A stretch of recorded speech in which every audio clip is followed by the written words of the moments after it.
اعوذ باللہ من الشیطان الرجیم بسم اللہ الرحمن الرحیم۔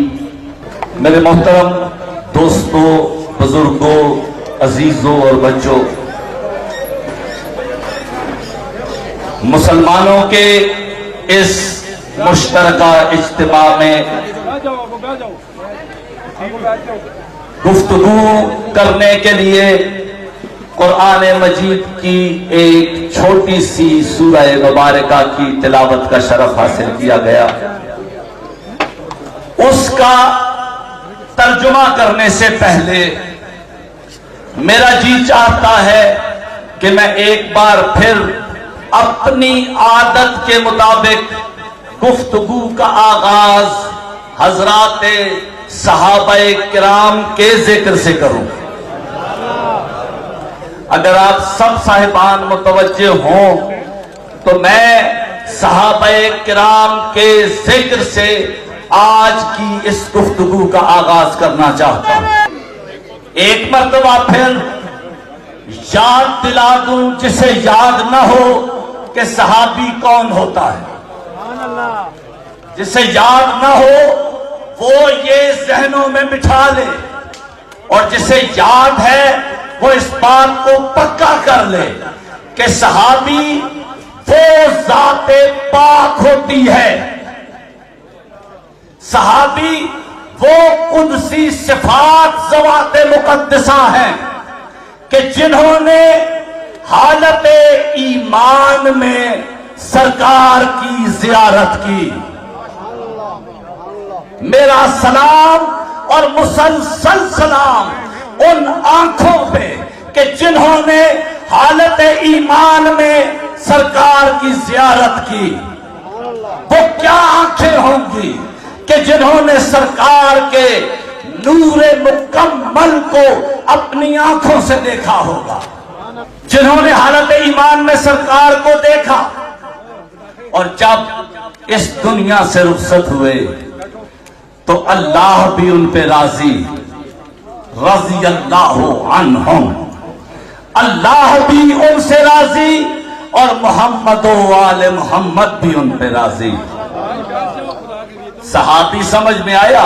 یہ بڑی مختصر سی تعریف میں نے آپ کے سامنے کی، ورنہ صحابہ کے بارے میں اتنی طویل گفتگو کی جا سکتی ہے کہ اس کے لیے اشرے چاہیے۔ تو آسان لفظوں میں کیا بتایا کہ صحابی وہ ہوتا ہے، پاک رسول کا صحابی وہ ہے کہ جس نے حالت ایمان میں سرکار کو دیکھا، اور جب وہ اس دنیا سے رخصت ہوئے تو اللہ بھی ان پہ راضی، محمد و آل محمد بھی ان پہ راضی۔ اب ایک عام بات جو ہم سب سنتے ہیں، میں نے یہ کسی سے مشورہ نہیں کیا، خود کہنا چاہتا ہوں اور پوری ذمہ داری کے ساتھ کہنا چاہتا ہوں۔ ایک عمومی مطالبہ کچھ اطراف سے آتا ہے کہ ان بزرگان دین کے ایام کو منایا جائے۔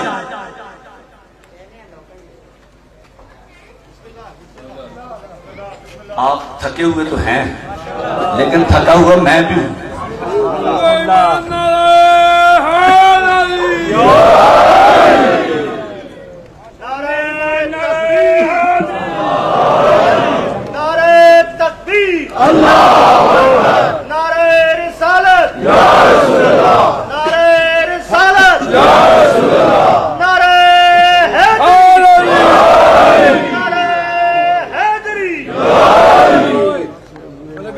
ان صاحبان کے ایام سرکاری طور پر منائے جائیں، یہ ایک مطالبہ ہے۔ اب آپ مجھے حیران ہو کے دیکھنا چاہیں تو دیکھتے رہیں، میں پوری ذمہ داری کے ساتھ ان ایام کو منانے کے مطالبے کی حمایت کا اعلان کرتا ہوں۔ ٹھیک ہو گیا؟ آپ کو میری بات پسند نہیں آئی؟ تو جنہیں پسند آئی یہ ہاتھ اونچے کریں۔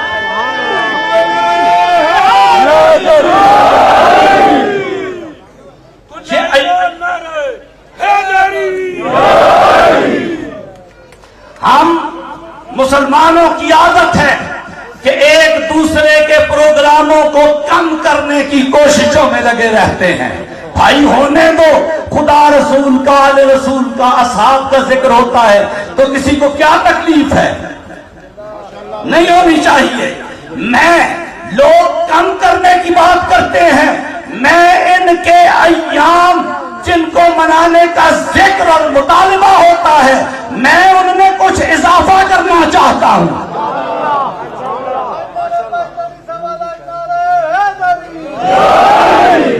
میرے سنی شیعہ بھائیوں, جہاں پر حضرت ابو بکر رضی اللہ تعالی عنہ کا دن منایا جائے, وہاں میری خواہش اور میرا مطالبہ یہ ہے کہ حضرت ابو بکر کے سگے بیٹے اور ام المؤمنین حضرت عائشہ صدیقہ رضی اللہ تعالی عنہا کے سگے بھائی حضرت محمد ابن ابی بکر کا دن بھی منایا جائے.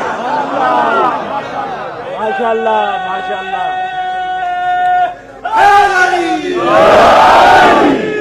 جہاں پہ سب کے ایام منائے جائیں تو کوئی حرج نہیں ہے کہ حضرت عمار یاسر کا دن بھی منایا جائے. کوئی برائی نہیں ہے کہ حضرت سلمان فارسی کا دن بھی منایا جائے. اس میں کیا کباہت ہے کہ ابو ذر غفاری کا دن بھی منایا جائے؟ کیا برائی ہے کہ عبداللہ ابن عباس کا دن بھی منایا جائے؟ کیا خرابی ہے کہ حضرت عبداللہ ابن مسعود کا دن بھی منایا جائے؟ اور کیا خرابی ہے اگر حضرت حذیفہ یمانی کا دن بھی منایا جائے؟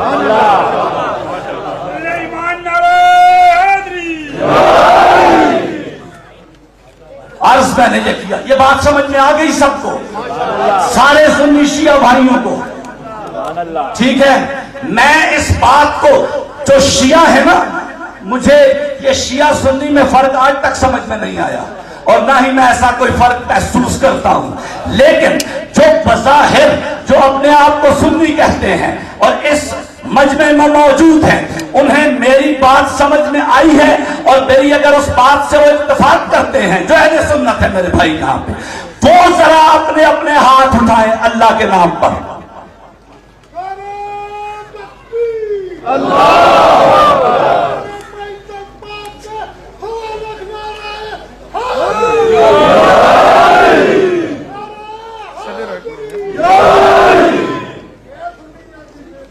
بسم اللہ. عرض کیا کہ اللہ کے نزدیک دین اسلام ہے,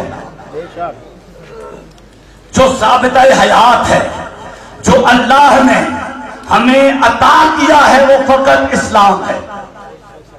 اور اسلام میں اللہ نے ہمیں جو آئین عطا کیا ہے اسے قرآن کہتے ہیں. سبحان اللہ. بات سمجھ میں آ رہی ہے؟ جو آئین عطا کیا ہے اسے قرآن کہتے ہیں. اور قرآن میں جس چیز کی مذمت آئی ہے وہ ہے فرقہ.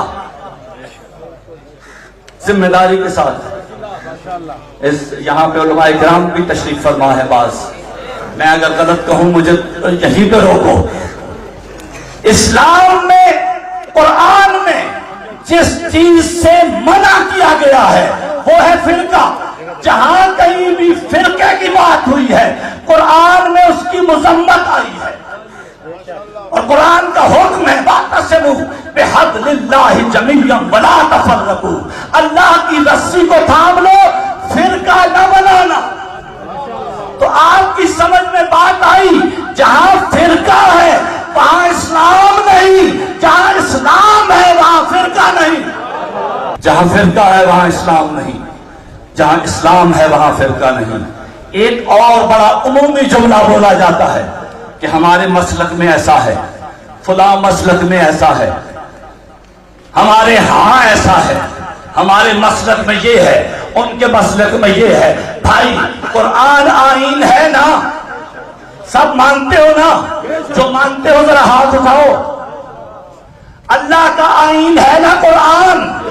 پائے بسم اللہ سے لے کے سینے والناس تک یہ لفظ مسلک مجھے کہیں دکھاؤ. روز سنتے ہو مولویوں سے کہ ہمارا مسلک یہ ہے، فلاں کا مسلک یہ ہے. او بھائی مسلک لفظ قرآن میں کہیں دکھا دو.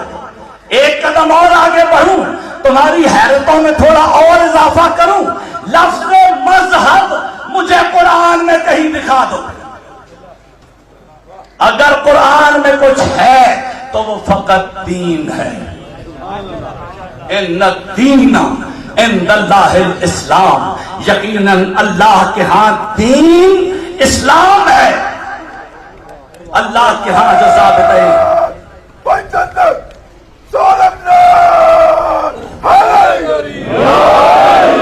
جو دین ہے وہ اسلام ہے اللہ کے نزدیک. تو اب دو ایک جملوں میں میں دین بتانا چاہتا ہوں آپ کو. ایک واقعہ آپ کے سامنے، سب مسلمانوں کے سامنے ایک واقعہ پیش کرنا چاہتا ہوں.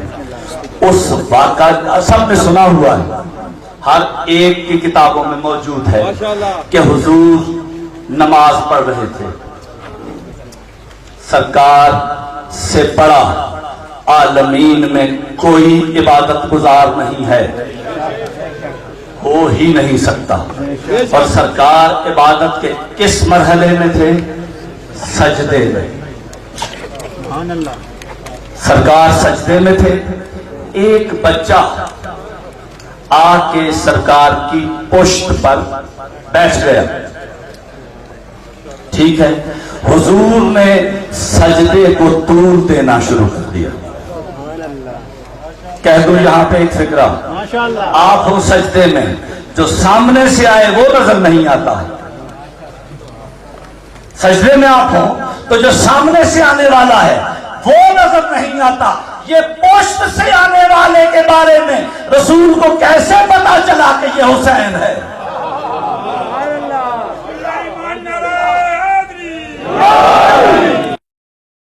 پشت کی طرف سے آنے والے کے بارے میں سرکار کو پتا کیسے چلا کہ یہ حسین ہے؟ میں صرف ایک فکرہ کہوں گا کہ اس واقعے کو سمجھ جانے کے بعد کبھی نہ کہنا اس واقعے کو سمجھ لینے کے بعد کبھی یہ نہ کہنا کہ رسول دیوار کے اس پار بھی نہیں دیکھ سکتا، رسول آسمان سے اوپر بھی دیکھ سکتا ہے، زمین سے نیچے بھی دیکھ سکتا ہے.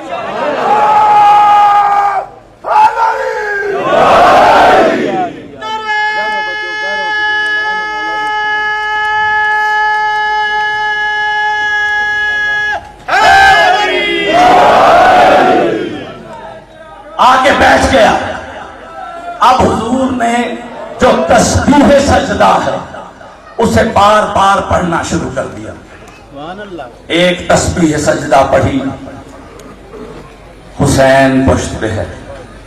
دوسری پڑھی، پھر سوچا حسین پشت پہ ہے. تیسری پڑھی، 71 بار اللہ کے سب سے بڑے ساجد نے تسبیح سجدہ پڑھی اور 71 بار سوچا کہ ابھی حسین نہیں اترا. اب سجدے میں دنیا کا خیال آنا کوئی اچھی بات تو نہیں ہے نا؟ ہے بولو نا. نماز میں دنیا کا خیال آنا کوئی اچھی بات ہے؟ اچھی بات نہیں ہے نا. تو آپ کیا یہ توقع رکھتے ہیں کائنات کے سب سے بڑے ساجد کے لیے؟ مجھے ایک فکرہ کہنے دو. اللہ نے جس کے سجدے کو پسند کر کے سجدے کو سب سے بلند عبادت کہا، اس ذات کے سجدے میں دنیا آ سکتی ہے؟ اس ذات پاک کے سجدے میں دنیا آ سکتی ہے؟ آ سکتی ہے دنیا. سرکار نماز میں دنیا کے بارے میں سوچ سکتے ہیں. مسلمانوں کا مشترکہ اجتماع، اور جواب بھی مجھے مشترکہ چاہیے. سرکار سوچ سکتے ہیں دنیا کے بارے میں نماز میں؟ تو اب بات ایک ہی ہے، یا تو یہ سمجھو کہ سرکار نے دنیا کے بارے میں سوچا اور یہ سوچ کے کافر ہو جاؤ، یہ سمجھ کے کافر ہو جاؤ، یا پھر وہ مان لو جو معین الدین چشتی نے کہا تھا کہ دین است حسین.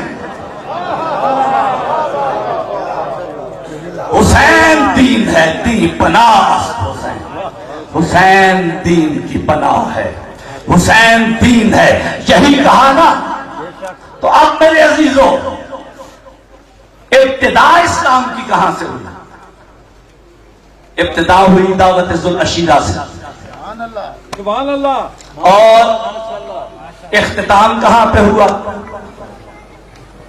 یا ایھا الرسول بلغ ما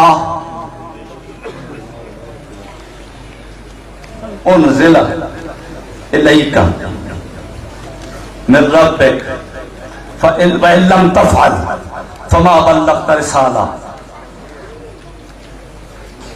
اے اللہ کے رسول، قرآن ہے، اے اللہ کے رسول تبلیغ فرمائیے اس بات کی کہ جس کا آپ کو آپ کے اللہ نے حکم دیا ہے۔ اگر آپ نے یہ نہ کیا تو آپ نے رسالت کا کوئی کام نہیں کیا۔ آیت میں نے پڑھ دی، اپنی اپنی مرضی کے مولوی سے جا کے اس کا ترجمہ کرواؤ اور پوچھو یہ آیت کس مقام کی ہے۔ یہ اسی مقام کی ہے جس کے بارے میں مولانا طارق جمیل نے بھی کہا ہے کہ غدیر خم کے مقام پر پاک رسول نے جو گئے ہوئے تھے انہیں واپس بلایا، جو آنے والے تھے ان کا انتظار کیا۔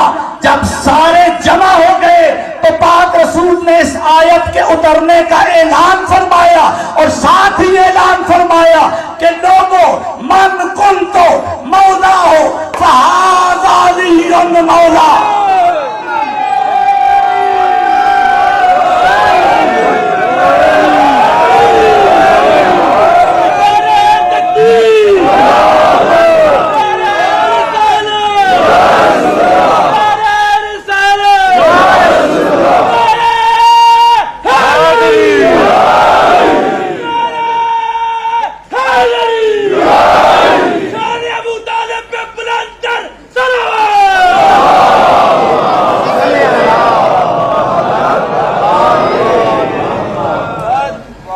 مولانا طارق جمیل نے اس حدیث کو کوٹ کیا ہے اور باقاعدہ کہا ہے کہ میں نے آپ کے سامنے صحیح حدیث پڑھی ہے، آپ کے چہروں کے رنگ کیوں بدل گئے ہیں؟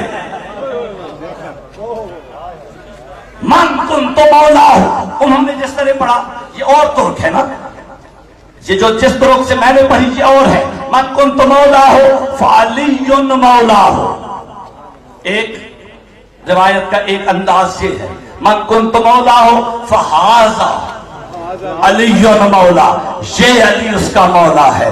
جو ہی رسول نے یہ جملے کہے پھر آیت اتری، الیوم اکملت لکم دینکم واتممت علیکم نعمتی ورضیت لکم الاسلام دینا۔ آج دین مکمل ہو گیا۔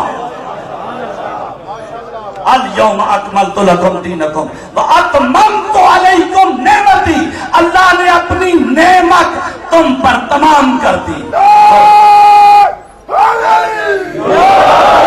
اپنی نعمت تم پر تمام کر دی اور تمہارے لیے اسلام کو دین کے طور پر پسند کر لیا۔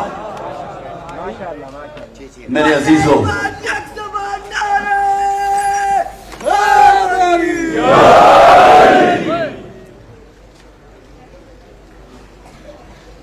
دین اسلام پاک رسول کا بیٹا، آج ہے محرم کی 10ویں، پاک رسول کا بیٹا آج دن صبح سے کم و بیش اسی وقت تک 71 لاشیں اٹھا چکا۔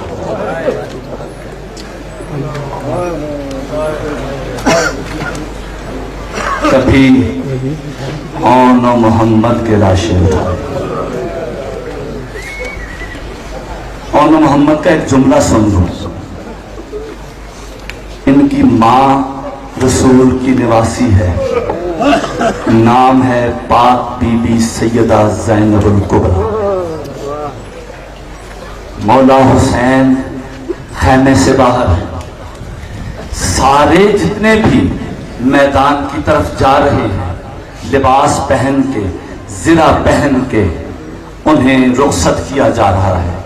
دو بچے ہیں جن کی عمریں بہت کم ہیں، بہت چھوٹی عمریں ہیں، انہیں ماں نے نہ لباس پہنایا ہے، نہ زرہ پہنائی ہے، نہ خود پہنایا ہے۔ ماں نے کیا کیا ہے؟ دونوں بچوں کو کفن پہنایا ہے۔ دونوں بچوں کو ماں نے کفن پہنا کے کہا رسول کے بیٹے یہ تیرے صدقے کے طور پہ پیش کر رہی ہوں۔ حسین نے اون محمد کے لاشیں اٹھائے، شہزادہ علی اکبر کا لاشا اٹھایا، قاسم کے لاشا اٹھایا، بھائی عباس کا لاشا اٹھایا، حبیب ابن مظاہر کا لاشا اٹھایا، اور آخر میں حسین نے ایک آواز بلند کی، حل من ناصر ینصرنا، کوئی ہے جو میری مدد کرے؟ کہ خیمے میں ہلچل مچ گئی۔ حسین نے ایک مرتبہ خیمے کی طرف نگاہ کی تو دیکھا کہ شور برپا تھا۔ حسین خیمے میں واپس گئے تو کیا دیکھا کہ 6 مہینے کا بچہ ہے علی اصغر، اس نے اپنے آپ کو گہوارے سے نیچے گرایا ہوا ہے، ماں گہوارے میں ڈالتی ہے، علی اصغر پھر نیچے گرا دیتا ہے۔ علی اصغر کو دونوں ہاتھوں پہ اٹھا کے مولا حسین میدان کربلا میں آئے۔ علی اصغر بابا کے چہرے کی طرف دیکھ رہا ہے۔